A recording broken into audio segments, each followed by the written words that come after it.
Okay guys, so what I want to do now is I want to sort of talk a little bit about configuring and reading the meter.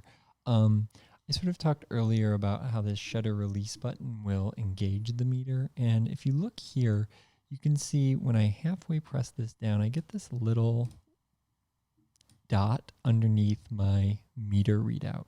My meter readout has a 0, which is perfectly exposed, and then I have one stop underexposed, one stop overexposed, two stops underexposed, two stops overexposed, three stops underexposed, and three stops overexposed. And my goal is to get my meter dot into the center of the meter.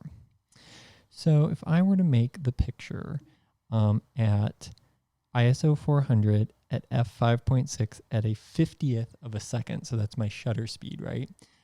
I would get a well-exposed image. I want to show you what happens when I underexpose the image or give the photograph or the sensor less light than it actually needs. So you can see the difference here between a underexposed image, which is going to be too dark, versus a properly exposed image according to my meter. And here I'm going to use the dial wheel just to change the shutter to give it more light than it actually needs. So again, you can see overexposed, underexposed, properly exposed, okay? Now, sometimes we want to change the f-stop. So let's say I want to be at 125th of a second. So if I wasn't sitting this on the table, I would want to be at 125th of a second so that my camera wouldn't have any motion shake. And so what I'm going to do is that is underexposed by almost a stop.